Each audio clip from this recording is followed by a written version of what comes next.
With God, there is always more. More love, more life, more freedom.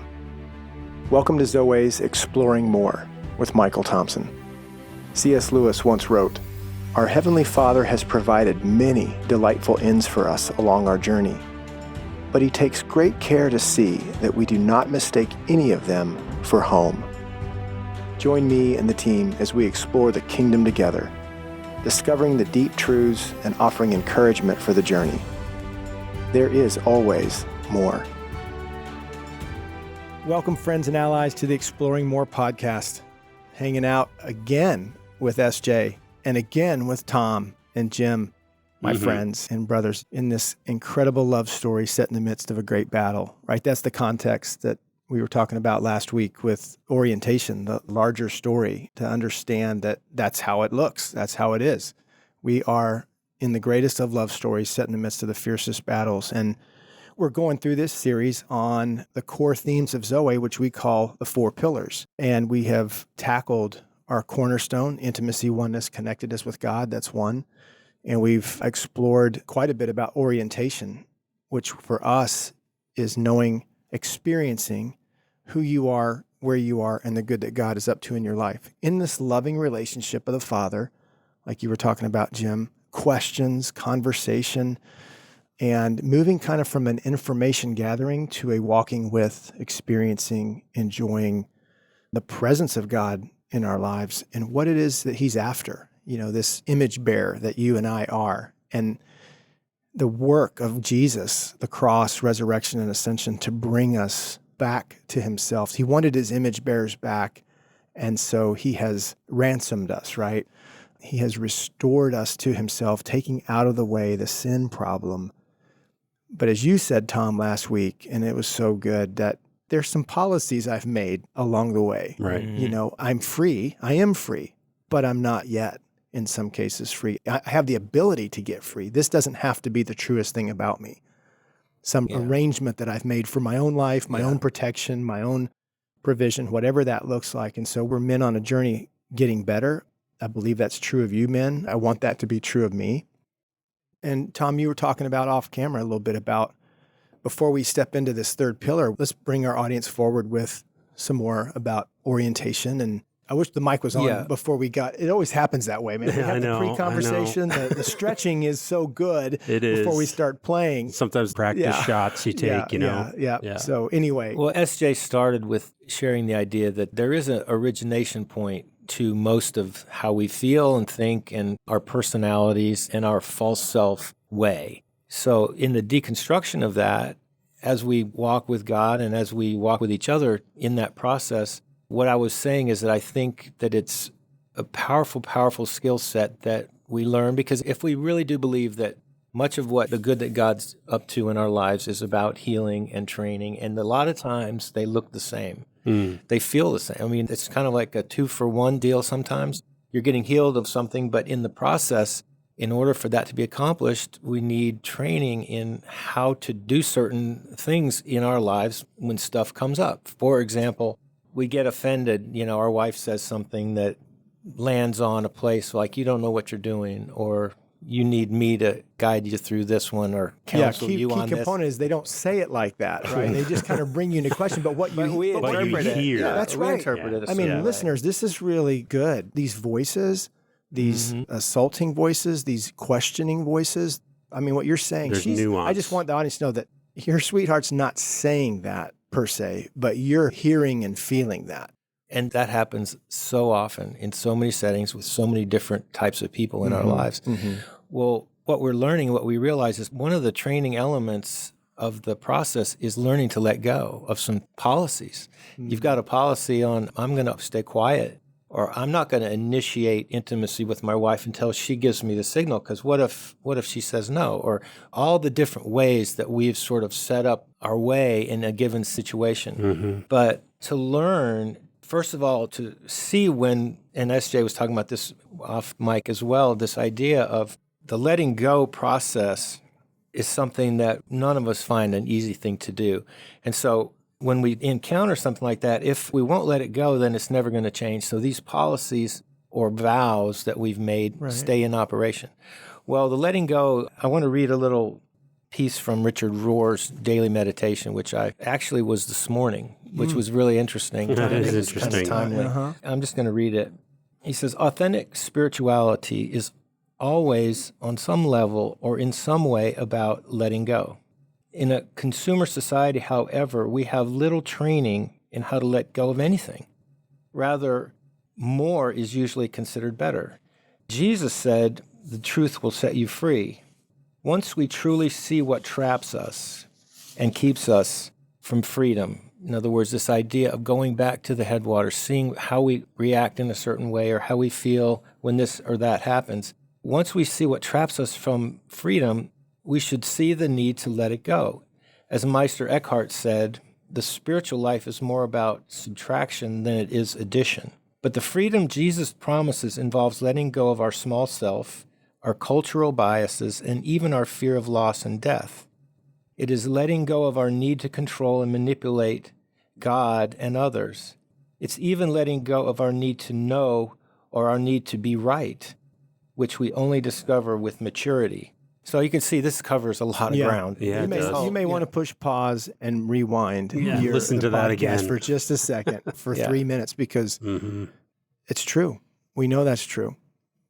We've seen it, tasted it, experienced it, and enjoyed the truth and the reality of that. Yeah. I got sidetracked in my thinking, but what SJ said during the break is this idea of letting go actually allows your heart to open again. Because when we're holding something, whether it's an offense or a frustration or an irritation or an impatience, all the stuff that's the opposite of the fruit of the Spirit, that list of the fruit of the flesh, all of that Paul is talking about in Galatians, it's not going anywhere if we don't let it go. Yeah. It's going to stay resident. It has a power. It has life to it in us that gets triggered by certain things. And I really believe this, that what Jesus is saying is when that stuff happens, we can't white knuckle it. That doesn't solve it. That just represses it. But if we will bring it to Jesus, bring it to Christ and let it go or give it to him or ask him for help in letting it go, if it's really powerful and really difficult, which believe me, friends, I know there's some stuff in our lives that seems impossible to let go of. And probably many of us have said, I will never forgive that, or I'll never, ever let go of that. And unfortunately, if we want to be free, we got to get the help and the encouragement and the capacity to be able to do that. Yeah. Because as we start walking out of our old self, the old man and the old ways of living into living newly, think of all that we have to leave behind. It is a plethora of thoughts, ideas, beliefs, fears, attitudes. I mean, we're talking about a very, very large thing to be transformed from who we are or who we've been to God has in mind. That is not a small task. Yeah. And it should make sense, I think, because you're a big deal, really. The story is extra large, and so is your story. You're made to live large. And so these things that have happened to us can be pretty encumbering. I like how you say, the things that we need to let go of. That implies that you see it. Yeah. You can feel the energy of it. It's negative in some way, but what is it is a really, really good question. Yeah, to name it even. And there's certain things that, as you were alluding to, you're not holding on to them. There's things that are holding on to you.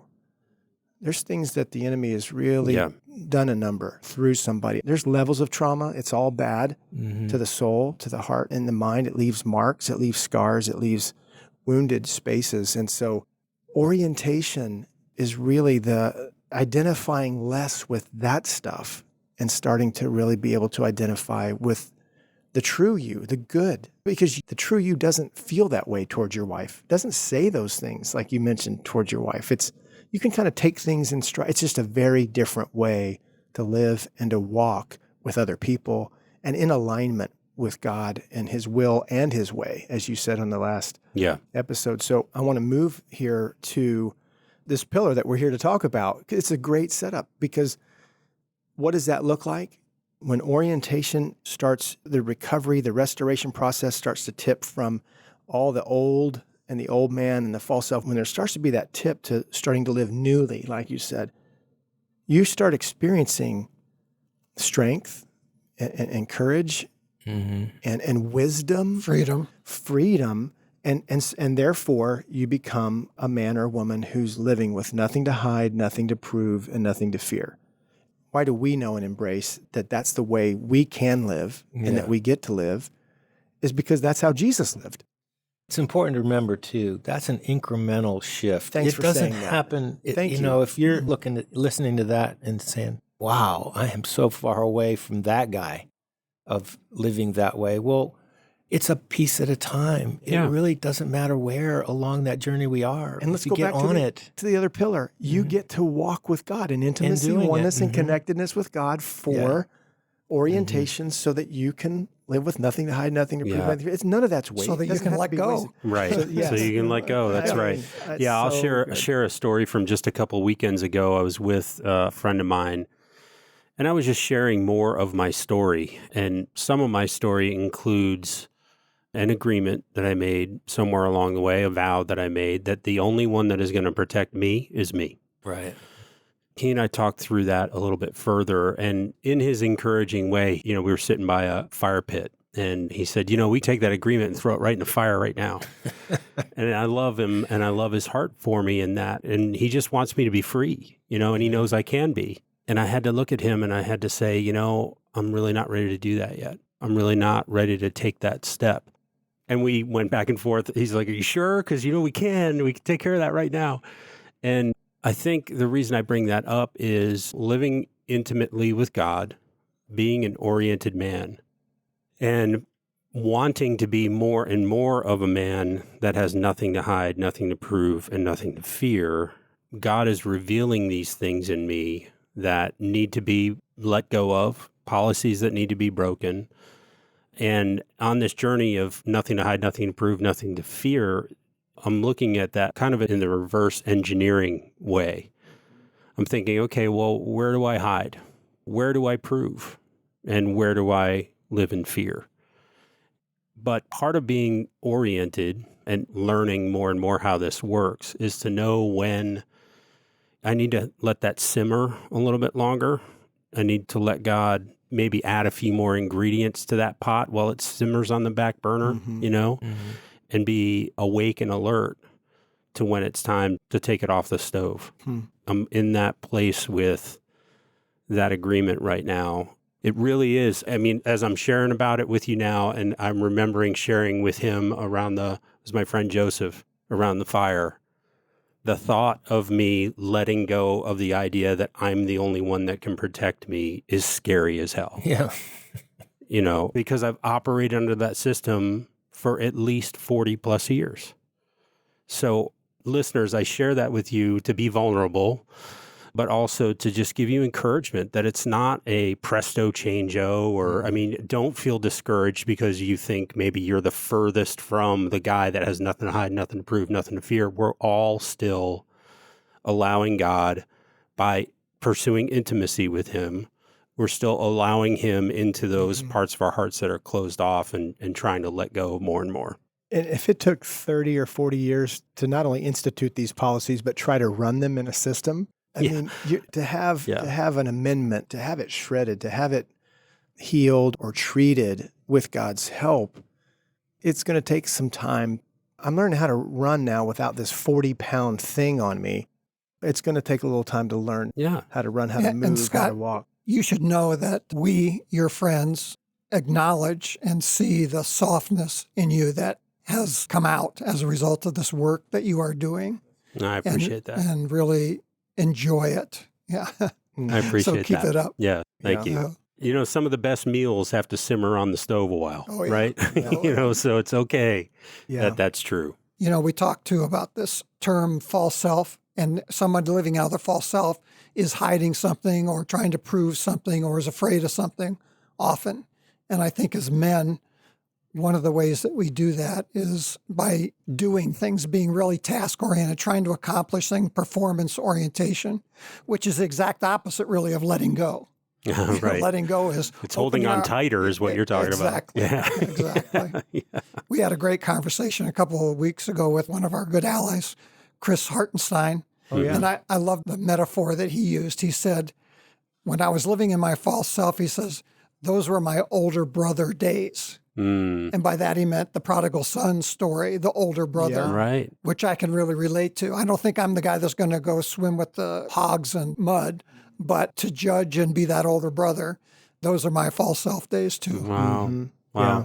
Recently, we've enjoyed a relationship with a couple really good men, good kings, good sages in Gary Barkalow and John Eldridge. And Oh, yeah. I can remember when I was going to get to be with them, I would feel so little, and I would want to say the right thing.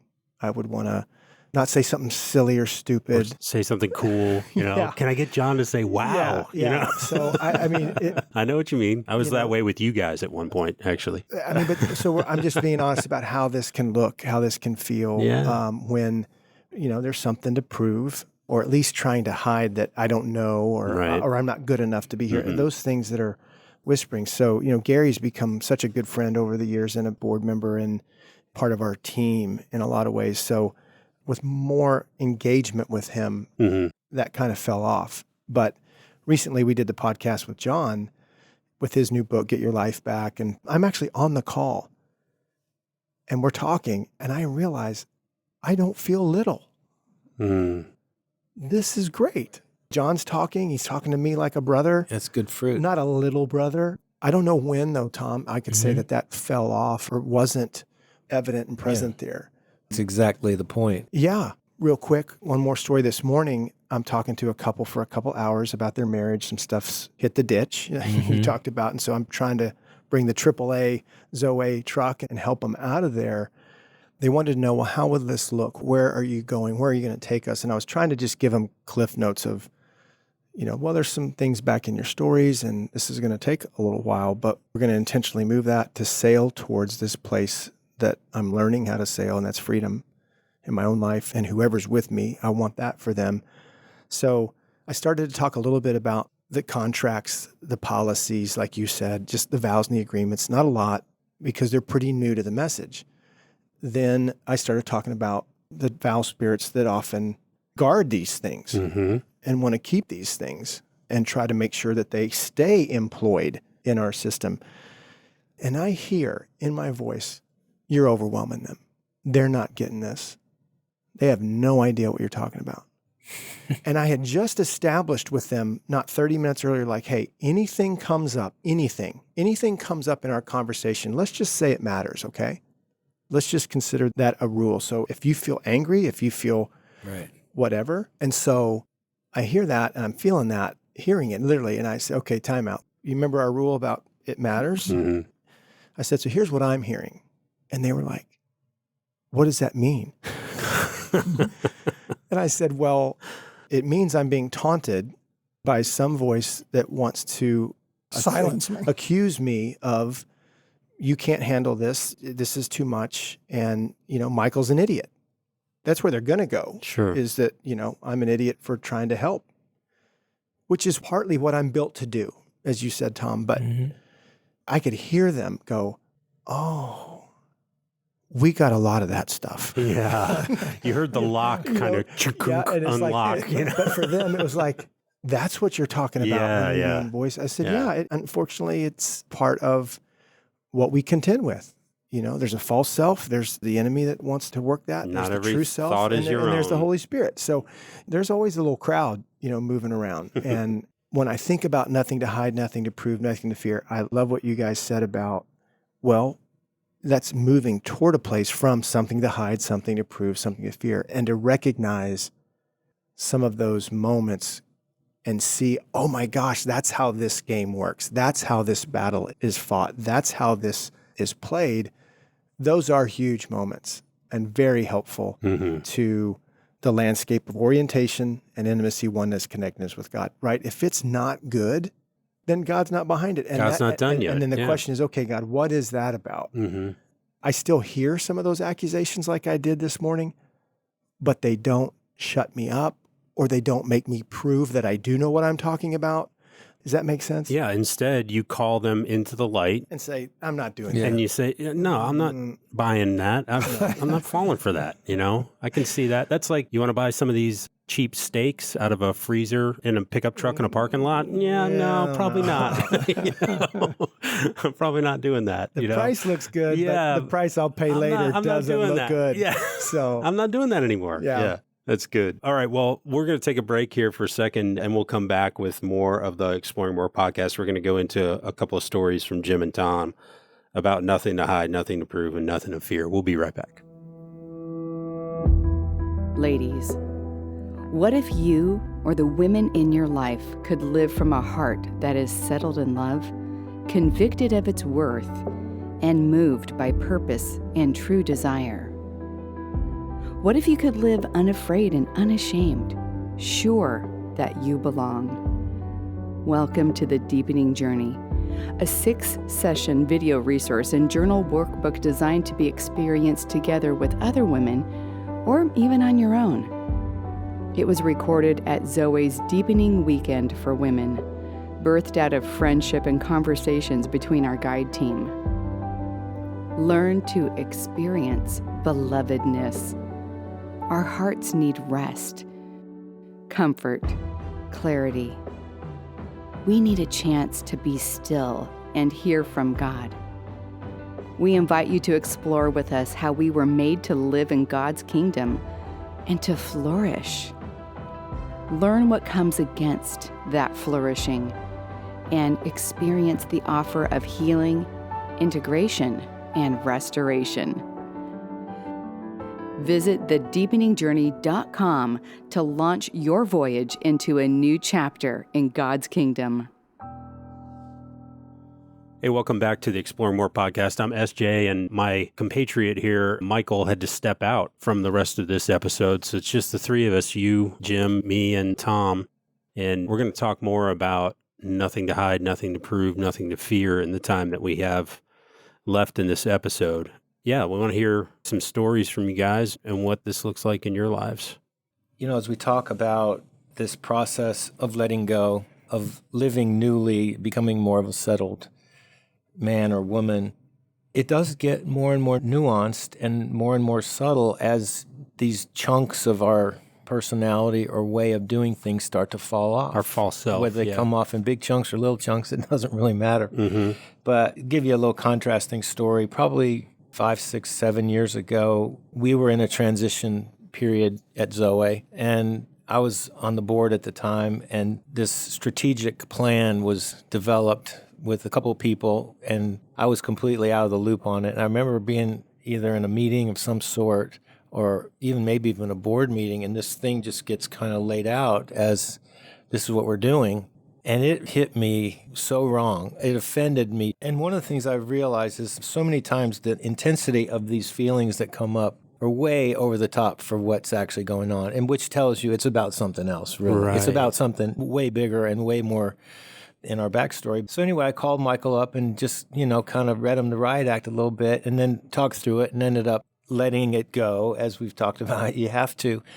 Well, fast forward now 7 years of letting go of some of those emotional places in me that could feel that way, feel like I'm out of the loop, or, I don't belong, or I haven't been included. All of those kind of narratives that start running through your head, whether they're enhanced by foul spirits or whether it's just you're telling yourself this story. It doesn't really matter because it has the same effect. But just recently, there's some planning going on for some upcoming events. Yeah. And flights being scheduled. And I get this email from you, SJ, about flight information. And I'm like, wait a second.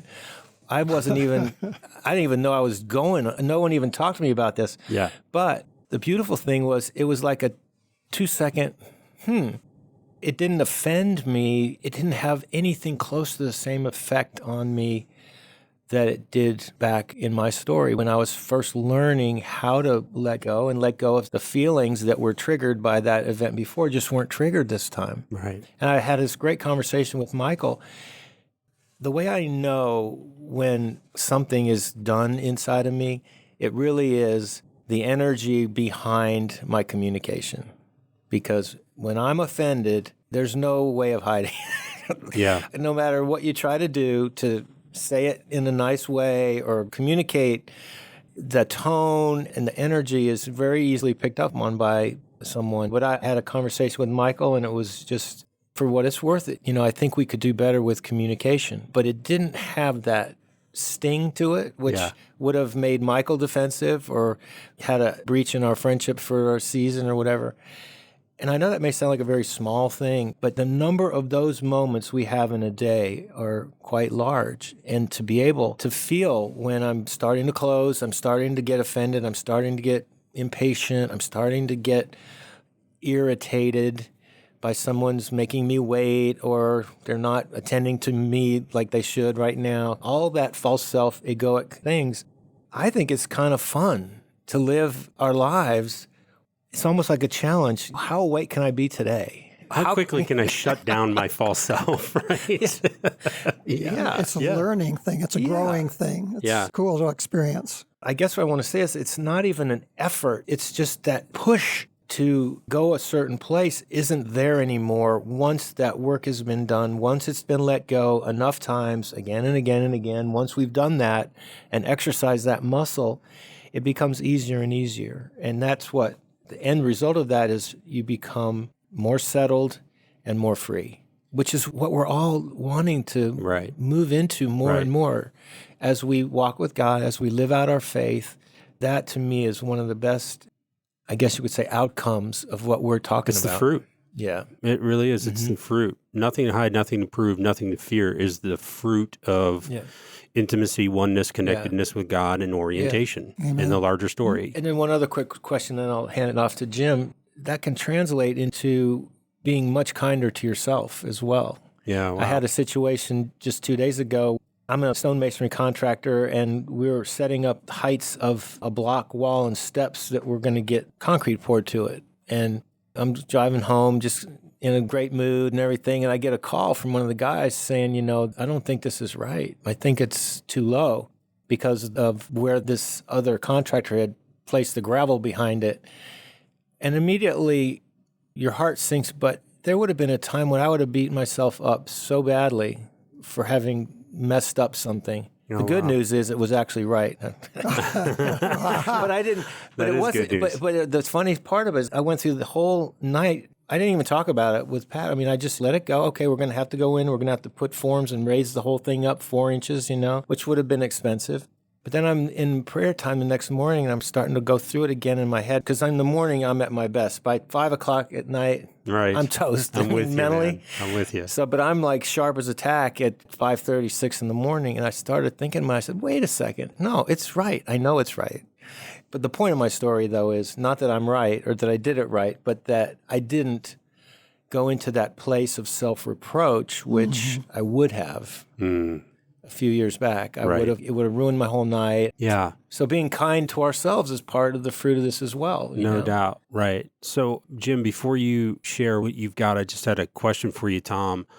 The analogy I'm thinking of is when you can see a 90-plus mile-an-hour fastball in the major leagues and actually make contact with the ball, there are thousands and thousands of pitches that you took before that pitch at that level, right? That enabled you to then swing at that 90-plus mile-an-hour fastball and make contact. So to me, the stories that you just shared, that's some high-level oriented living. So what would be for the guy who's maybe just, like you referred to in the earlier part of the podcast, I'm listening to this, nothing to hide, nothing to prove, nothing to fear. I'm so far away from that. I'm so new to this. Is there a AAA league indicator? You know what I'm trying to say? Is there a way that they can see it or start to see it when the ball is a little bit slower and easier to pitch? If you are connected to God, He will help you to see it if you ask Him. Another part might be friends. A friend who could say, hey, Jim, you're kind of bossy when you're driving that golf cart.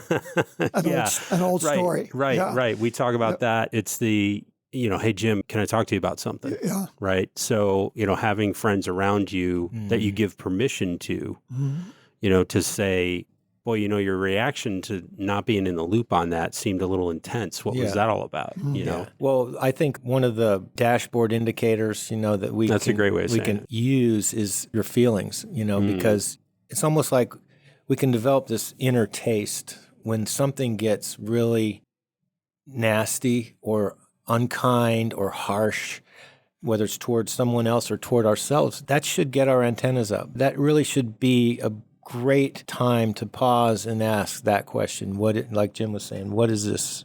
And it might even be external. I mean, it might come out of you uncontrollably, right? I mean, it happens to me a lot of the times behind the wheel of a car. Yes. Those things come out of me uncontrollably.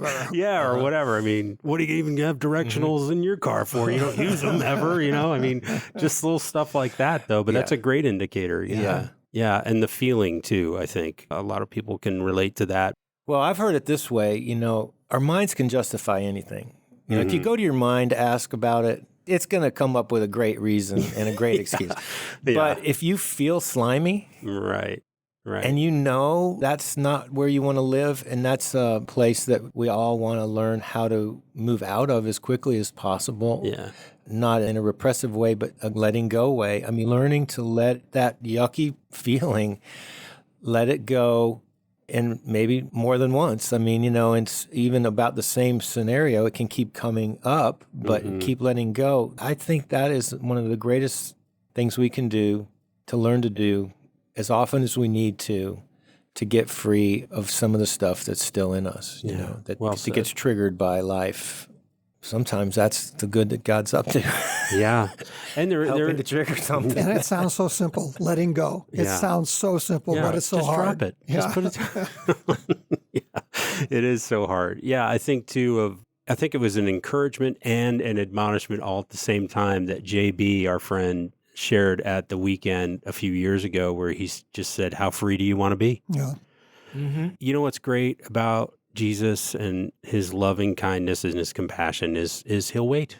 Right. He'll wait until you're ready. Yeah. And it's also great. There's always more. Yeah, that's right. That's right. Amen. No doubt. So, Jim, you got more that you wanted to share about? Oh, boy. Nothing to hide, nothing. I see a bunch of notes over there. What I've learned about, or what I'm learning about my false self, as I said earlier, the reason I hide and try to prove, the way that I cover that up is the doing thing.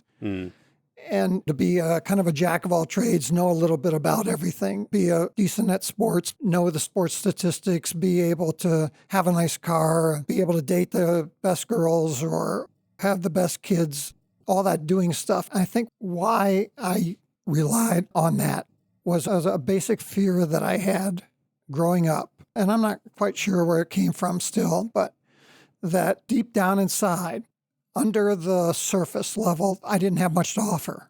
And I didn't want people to ask me those deeper questions or to probe into my heart. So I just wanted to be really good at a lot of things on the surface so that I wouldn't get penetrated. Nobody would see that I didn't have anything to offer. Wow. And so I did a lot of doing and hiding and proving through the doing so that I could hide that fear. Wow. That's everybody's story, though. It really is. It really is. That's exactly what I was thinking, Tom, is that certainly not to diminish anything that you're sharing, Jim, because that's a incredible journey that you've been on. And as you would say, are still on. But you're right, Tom. It's everybody's story. I mean, I can totally relate. All of us, I think, in some measure, do that.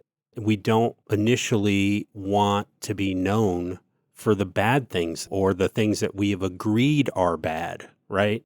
It's not that you don't have much to offer. Somewhere along the line, though, you agreed that that was true with whoever said that to you. Right. Right? Right. But whatever it is for any one of us listeners, there's something in there that needs to be undone. There's something in there that needs to be let go of. As Tom was talking about, we've all been talking about throughout this whole episode. It's beginning the journey somewhere, taking a first step. Even just saying to Jesus, I have this picture of Jesus multiple times standing next to someone who's either laying on a mat or laying on the side of the road, and him just saying, what is it you want of me? it's okay to say, because I've said this before, I'm sure you guys have too, it's okay to just say, Jesus, I don't even know what I want. I just need to be with you. And so what does that lead us back to? Mm-hmm. Intimacy, oneness, and connectedness with God. Amen. So I would say this, Jim, because I've known you a lot of years. A big part of the good that God's been up to in your life is He has been showing you that there really is something deep in there to offer that you didn't know was there. And as you have worked with men and as you have poured your heart out for other men and for the allies and all the things that you have really put your shoulder to, the beautiful thing God will do is He'll give you feedback from other people to let you know that it's not true. I'm not so sure you live under that anymore. I think you've made a massive transition, because that was one of the things that you shared with us back at the very, very first event we did. I'll never forget it. And at the time, I didn't know you that well, but I do now. And I know it's not true. yeah.